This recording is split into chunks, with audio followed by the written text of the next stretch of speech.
नमस्कार दोस्तों। आज हम भारतीय संविधान की प्रस्तावना, जिसे हम उद्देशिका भी कहते हैं, यानी कि प्रिएम्बल के बारे में पढ़ेंगे। ठीक है।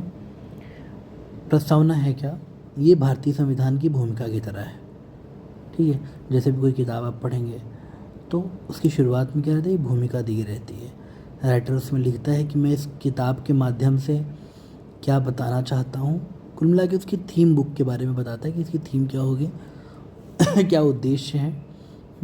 तो इसमें भी संविधान के आदर्श, उद्देश्यों, किस प्रकार का सरकार हमारे यहाँ रहेगी, फिर संविधान का स्रोत क्या है, और साथ ही संविधान के लागू होने की तिथि इत्यादि के बारे में संक्षिप्त वर्णन है। ठीक है। संविधान के इसके बारे में अन्य पालिकी वर्ग कहते हैं कि संविधान का परिचय पत्र है। के.एम. मुंशी कहते हैं कि हमारे संप्रभु प्रजातांत्रिक गणतंत्र की जन्म कुंडली है। वहीं अल्लादी कृष्णा स्वामी अय्यर कहते हैं कि ये हमारे दीर्घकालिक सपनों का विचार है। प्रस्तावना है क्या? पढ़ लेते हैं एक बार। हम भारत के लोग भारत को, ठीक है, we the people of India, Bharat को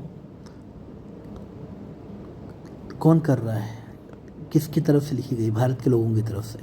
ठीक है। ये प्रस्तावना जिसके द्वारा एड्रेस की जा रही है, ठीक है, लिखा किसी ने भी हो, संविधान सभा ने लिखा हो, पर ये ऐसा माना जा रहा है कि संविधान सभा जो है एक लोकतंत्र में जनता की प्रतिनिधि है, तो संपूर्ण जनता द्वारा ही ये संविधान बनाया गया है अपने शासन के लिए। कहते भी है ना, लोकतंत्र जनता का, जनता के लिए, जनता द्वारा शासन है। तो इसलिए हम भारत के लोग भारत को एक संपूर्ण प्रभुत्व संपन्न, सॉवेरेन, समाजवादी, सोशलिस्ट, पंथनिरपेक्ष, सेक्युलर, लोकतांत्रिक, डेमोक्रेटिक, गणराज्य, रिपब्लिक बनाने के लिए तथा उसके समस्त नागरिकों को सामाजिक, आर्थिक और राजनीतिक न्याय, social, economic and political justice, विचार, अभिव्यक्ति, विश्वास, धर्म और उपासना की स्वतंत्रता, liberty of thought expression, belief, faith and worship, प्रतिष्ठा और अवसर की समता, equality of status and of opportunity, ठीक है, प्राप्त करने के लिए तथा उन सब में व्यक्ति की गरिमा और राष्ट्र की एकता और अखंडता सुनिश्चित करने वाली बंधुता बढ़ाने के लिए। बंधुता यानी फ्रेटर्निटी, और व्यक्ति की गरिमा यानी कि व्यक्ति की डिग्निटी के साथ, और ये बंधुता बढ़नी चाहिए, फ्रेटर्निटी बढ़नी चाहिए, लेकिन व्यक्ति की गरिमा, डिग्निटी के साथ, और राष्ट्र की एकता, यूनिटी और अखंडता, ठीक है, इंटीग्रिटी, वो सुनिश्चित रहनी चाहिए। दृढ़ संकल्प होकर अपनी इस संविधान सभा में आज तारीख, जब संविधान बन गया था 26 नवंबर 1949 ईस्वी को, एतद द्वारा इस संविधान को अंगीकृत, अधिनियमित एवं आत्मार्पित करते हैं। ठीक है, ये है इसमें लिखा। अब कुछ और बातें जानते हैं। ये जो संविधान है, जैसा हम लोगों ने देखा कि 13 दिसंबर 1946 को नेहरू द्वारा एक उद्देश्य प्रस्ताव प्रस्तुत किया जाता है, और जो कि पारित कब होता है? 22 जनवरी 1947 में। तो उसी से इसका आविर्भाव होता है। ठीक है, उसी का अगला चरण है। फिर यह अमेरिकी संविधान में पहली बार जो है प्रस्तावना देखी गई थी। हाँ, लेकिन इसकी भाषा जो होती है वो ऑस्ट्रेलिया के संविधान की प्रस्तावना से प्रभावित है। फिर इसमें कुछ और शब्द जो समाजवादी शब्द हैं, पंथनिरपेक्ष शब्द और जो अखंडता शब्द हैं, हाँ, ये 42वें संविधान संशोधन 1976 द्वारा जोड़े गए थे। ये ओरिजिनल कॉन्स्टिट्यूशन में ये सारे शब्द नहीं थे। ठीक है। अब हम जान लेते हैं कि संविधान की उपयोगिता क्या है। ठीक है, संविधान क्यों चाहिए। सबसे पहले ये संविधान के स्रोत का परिचय देता है। ठीक है, जनता, हम भारत के लोग, we the people of India. अब इसमें कई लोग जो है कहते हैं कि पहली बात तो ये कैसे हम भारत के लोग, क्योंकि जो संविधान सभा ने बनाया है, ठीक है, और संविधान सभा किससे बनी है? कैबिनेट मिशन से बनी हुई है। तो यानी कैबिनेट मिशन कहाँ पारित था? ब्रिटिश संसद से पारित है। तो ये ब्रिटिश संसदीय अधिनियम से बनी है, नंबर एक बात जिसमें कमियाँ निकाली जाती हैं। दूसरी बात कही जाती है कि जो भी संविधान सभा जो बनी थी वो वयस्क मताधिकार से नहीं था, ठीक है, यानी कि समस्त भारतीय नागरिकों का प्रतिनिधि नहीं था यहाँ पे, प्रतिनिधित्व नहीं था यहाँ पे, ठीक है। तो ये दो प्रश्न उठते हैं, लेकिन इसके तोड़ में क्या कहते हैं कि देखिए पहली बात तो कि प्रस्तावना जो है बनी कभी भी हो बट स्वीकृति ये सबसे अंत में होती है, ठीक है।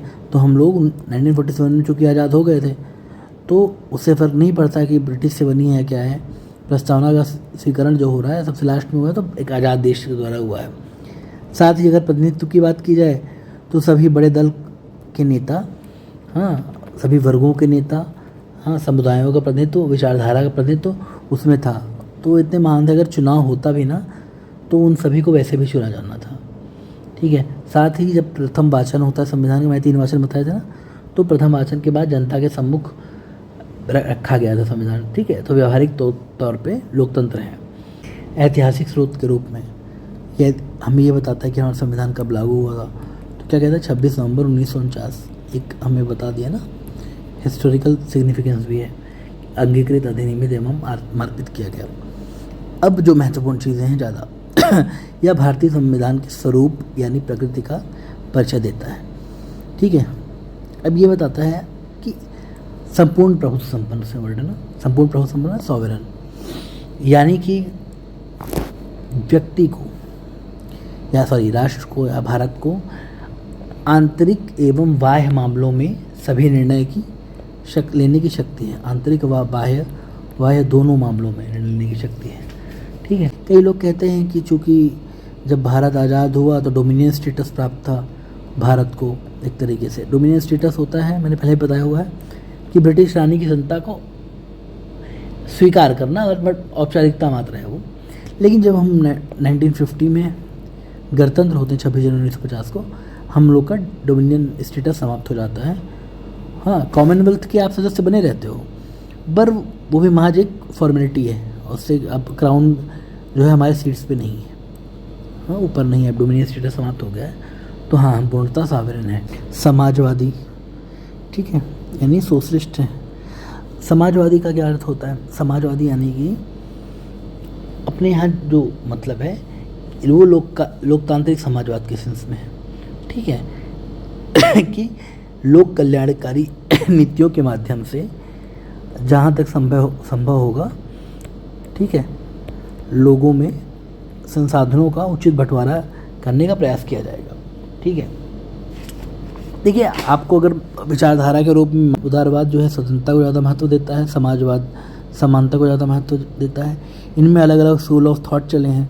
शुरुआत में जो है उदारवादियों में ने बोला कि उदारवाद यकीन रखता है व्यक्ति की स्वतंत्रता में, कि व्यक्ति विवेकशील है, वो जीवन के फैसले स्वयं करने में सक्षम है, हालांकि मूलतः स्वार्थी है, पर वह कोई बुरी चीज़ नहीं है। उसका सामाजिक योगदान यही होना चाहिए कि व्यक्ति अपना कार्य ठीक से करे, ठीक है। और समाज वो प्रतिस्पर्धा का केंद्र होता है, हाँ, a chance to grow up वहाँ मिलेगा, व्यक्ति अपना सर्वांगीण विकास कर सके, स्वस्थ प्रतियोगिता हो और जो बेहतर हो वो आगे निकले, ठीक है। तो इसे कहते हैं कि कुछ लोग कहते हैं कि सत्य मूलक व्यक्तिवाद, यानी कि व्यक्ति अपने गुणों, ठीक है, उसको जो है अर्जित कर सकता है, उसको डिजर्व करता है, हाँ, जो भी आपके ट्रेड्स हैं तो ये ऐसा था। इससे क्या होता था कि कई लोग एक वर्ग आगे बढ़ते गए, कुछ शोषक होते गए, कुछ शोषित होते गए। बाद में बताऊंगा, अंतर काफ़ी बढ़ता गया, ठीक है। मेरिटोक्रेसी चली और कहीं ना कहीं जन्म से चली आ रही कुछ खूबियाँ हुई, कुछ परिवार से चली आ रही, तो तमाम अंतर पैदा हुए। तो उसके तुलना में समाजवाद का जन्म हुआ, ठीक है। समाजवाद क्या कहता है कि संसाधनों में सभी का बराबर हक होना चाहिए, और जो आपके गुण हैं इसमें आपका कुछ योगदान नहीं है, ठीक है। सब कुछ आपको प्रकृति से मिला हुआ है, तो अपनी खूबियों पे इतराना नहीं है, हाँ, सबको बराबर हक मिलने चाहिए संसाधनों पे, ठीक है। तो बहरहाल किस तरीके से ये हासिल किया जाएगा?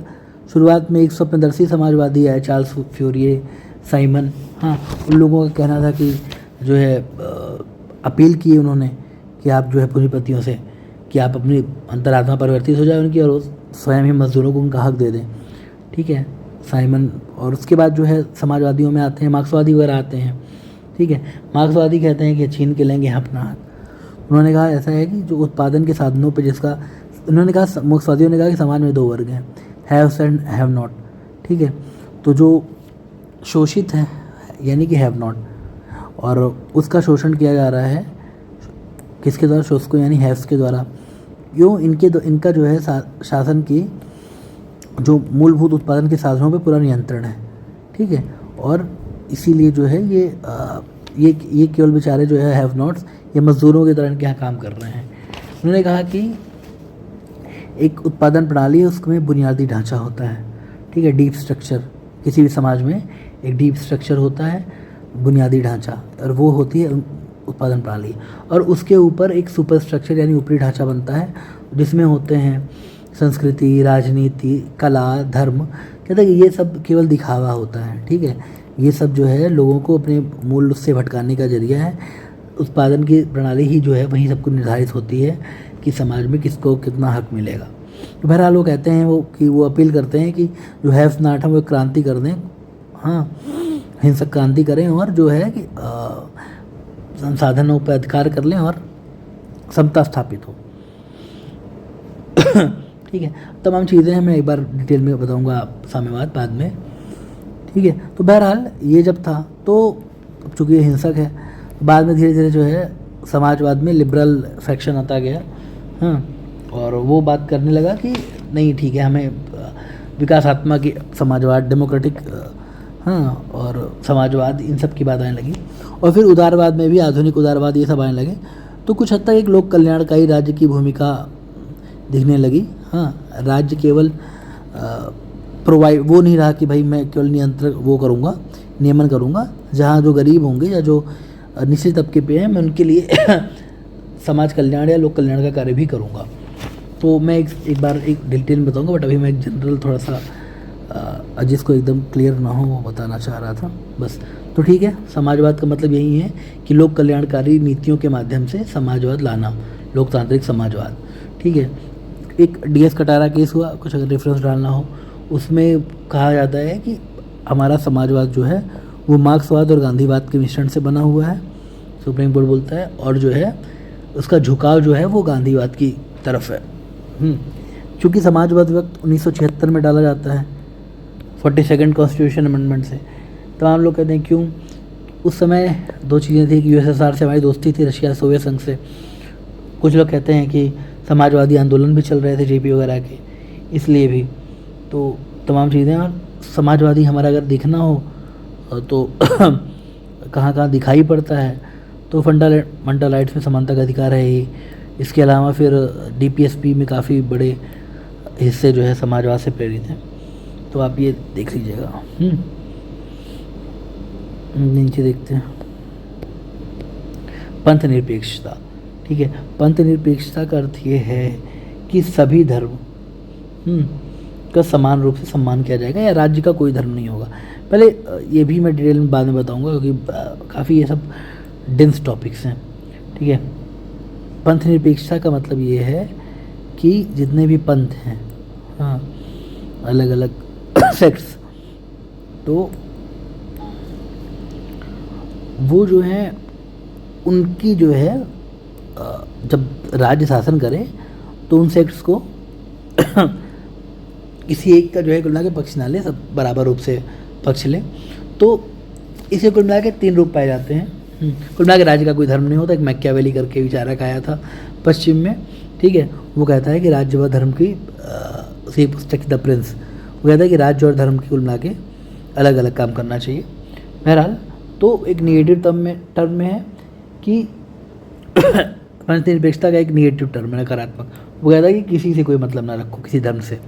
एक होता है न्यूट्रल, पंथ निरपेक्षता का टाइम बता रहे हैं, हाँ, वो कहता है कि ठीक, मुझे किसी से समस्या नहीं कोई। और एक होता है कि पॉजिटिव, उसमें कहता है कि सर्वधर्म संभाव रूप से, कि सभी धर्म का हम समान रूप से आदर करेंगे। ये भारत में पाया जाता है। ठीक है, तो बहरहाल लोकतंत्र जनता का शासन है, प्रतिनिधि चुने जा रहे हैं, प्रतिनिधि मूलक लोकतंत्र है, तो कोई दिक्कत नहीं। निर्वाचन की व्यवस्था है। लोकतंत्र क्या है बताया ही मैंने पहले। आगे गणराज्य यानी राष्ट्रपति का पद वंशानुगत नहीं है।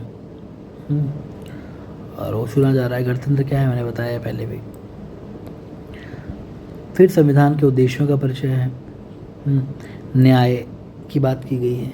देखिए, एक होता है कि प्रतिशोधात्मक न्याय, एक होता है वितरणात्मक न्याय। ये वितरणात्मक न्याय है, हाँ, कि समाज में जो संसाधन है वो सभी तबकों तक उसका वो पहुँचे, ठीक है, समानता के स्थापित हो। तो सामाजिक स्तर पे क्या है कि सभी जातियाँ जो है समान स्तर पे आएँ, सोशल स्तर पे। इसीलिए कई बार रिजर्वेशन मुख्य धारा में शामिल हो, रिजर्वेशन की व्यवस्था की जाती है, ये सारी चीज़ें। आर्थिक स्तर पे मिनिमम वेजेस एक्ट हैं, मनरेगा है, पीडीएस है, तो सब ये भी समानता और न्याय हो स्थापित हो। राजनीतिक स्तर पे भी एक तो लोकल सेल्फ गवर्नमेंट दिया गया है 73 74, तो स्थानीय स्तर पे स्वशासन की जो व्यवस्था है वो उसे सुनिश्चित करने की कोशिश की जाती है। हाँ, इसके अलावा जो है जो रिजर्वेशन है महिलाओं के लिए चुना यहाँ पे भी, और अब 106 संविधान संशोधन जो महिलाओं के नारी शक्ति वंदन विधेयक, ठीक है, वो भी है। महिलाओं को अब जो है विधानसभाओं और संसद में भी प्रतिनिधित्व दिया जाने की बात की जा रही है। तो ऐसे ही दलितों के लिए भी व्यवस्था है इस चीज़ के लिए। आगे स्वतंत्रता यानी कि अपने सर्वांगीण विकास करने की जो है सुविधा, प्रतियोगिता करने का अधिकार, ठीक है, विचार व्यक्त करो अपने, बढ़िया अभिव्यक्त करो, जो मना है सोचो उसे अभिव्यक्त करो। हाँ, ये आर्टिकल 19 में अपने यहाँ दिया गया है। लेकिन दिक्कत यह है कि उसमें रीजनेबल रिस्ट्रिक्शन भी लगाया गया, 8 की कुछ भी नहीं बोल सकते हो, बक सकते हो। तो 8 रीजनेबल रिस्ट्रिक्शन यानी युक्त निर्बंधन है। उनका मतलब ये है कि इन चीज़ों के दायरे में रह के बोलना है, जैसे कि राष्ट्र के खिलाफ राष्ट्र की एकता अखंडता हो गया। हाँ, आप जो है वैमनस्य नहीं फैला सकते सामाजिक, इस टाइप से कुल मिला के 8 चीज़ें हैं। और फिर विश्वास कि आप इसको भी मानो, जो भी धर्म की पालना करो, जो भी आपकी पूजा पद्धति हो। तो आर्टिकल 25 से 28 तक ये सारी व्यवस्था आपको धार्मिक स्वतंत्रता दी गई है। फिर समता की एक और बात की गई है कि प्रतिष्ठा की समता, मतलब कि किसी भी तरीके का भेदभाव नहीं होगा, ठीक है। सकारात्मक कार्यवाही को हालांकि प्रोत्साहन दिया जाता है। देखिए, ये जो समता की बात होती है, ये समानों है तो समान की बात होती है। अगर आप एक जैसी स्थिति में हो तो आपके लिए एक जैसी किए जाएंगे। तो कुल मिला के सभी को समान अवसर उत्पन्न हो, और इसी को देने के लिए रिजर्वेशन वगैरह की व्यवस्था भी की जाती है। आगे क्या है, बंधुता की बात की गई है। हाँ, कि आपस में सब साथ मिल बांट के रहें, लेकिन ऐसे ही बंधुता ना हो कि भैया व्यक्ति गरिमा के साथ समझौता हो, जैसे खाप बंधुत्व है, या फिर ऐसी कोई एकता हो जाए कि राष्ट्र विरोधी हो जाए। आपने खालिस्तान की मांग कर दी, आप मॉब जस्टिस कर दिए कि किसी एक धर्म जाति के व्यक्ति को मार रहे हो, तो ऐसी बंधुता नहीं करना है। आगे क्या है, संविधान के अर्थ निर्धारण में उपयोगी। जहाँ कहीं संविधान को लेकर कोई कन्फ्यूज़न आ रहा है तो सुप्रीम कोर्ट इसका यूज़ करती है। कोई डाउट हो तो मेरी बारी केस में कहा भी गया है कि ये संविधान की कुंजी है, ठीक है। अब संविधान का दर्शन क्या होता है, कुल मिला के संविधान की प्रकृति प्लस उद्देश्य, ये दोनों लिख दीजिएगा, ये संविधान का दर्शन है। अब क्या प्रस्तावना संविधान का भाग है। एक बेरोजगारी केस होता है 1960 में, उससे कहते हैं कि नहीं, संविधान का भाग नहीं है। क्यों? क्योंकि यह तो ना ही राज्य को कोई शक्ति प्रदान करता है, क्योंकि संविधान प्रदान करता है मूल जो आर्टिकल्स हैं, लेकिन ये ना तो राज्य की शक्ति को कोई शक्ति प्रदान कर रहा है, ना ही राज्य की शक्ति को सीमित करता है, ठीक है। तो ये भाई क्या बोलते हैं, संविधान का भाग नहीं है, और केवल कुछ मौलिक सिद्धांत और आदर्श आप इससे ले सकते हो। फिर केशवानंद भारती केस आता है 1973, ठीक है। बेरोजगारी केस 1960 बताया था। 1973 इसमें क्या कहते हैं कि हाँ भैया संविधान का भाग है। तो सीधी सी बात है। और फिर LIC और SR बोम्मई में भी कहता है कि हाँ संविधान का भाग है। पर क्या इसमें संशोधन हो सकता है? तो ये कहते बेरोजगारी केस में कहते कि चूँकि संविधान का भाग नहीं है तो संशोधन भी नहीं हो सकता है। ये कहते हैं केशवानंद भारती केस में कि संविधान का भाग है तो संशोधन आप करिए, कोई अडलेस करिए, लेकिन आप पुनर्लेखन नहीं कर सकते। ऐसा नहीं हो कि सब कुछ एकदम उठा के नया लिख दिए।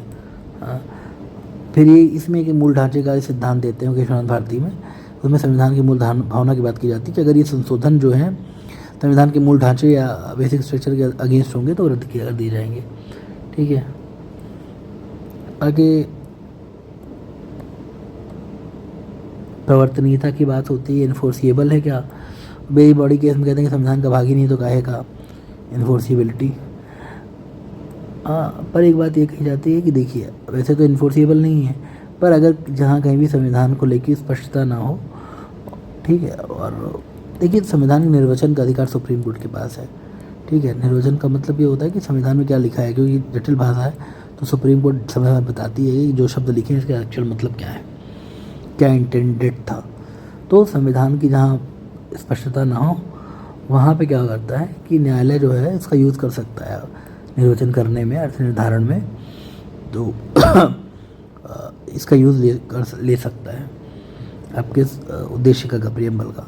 तो इस तरीके से प्रत्यक्षता प्रवर्तनीय नहीं है, इन्फोर्सिबल नहीं है, लेकिन परोक्षता रूप जो है आप प्रवर्तनीय मान सकते हैं। ठीक है, आज इतना ही। थोड़ा आज एनर्जी डाउन लग रही है बट ठीक है,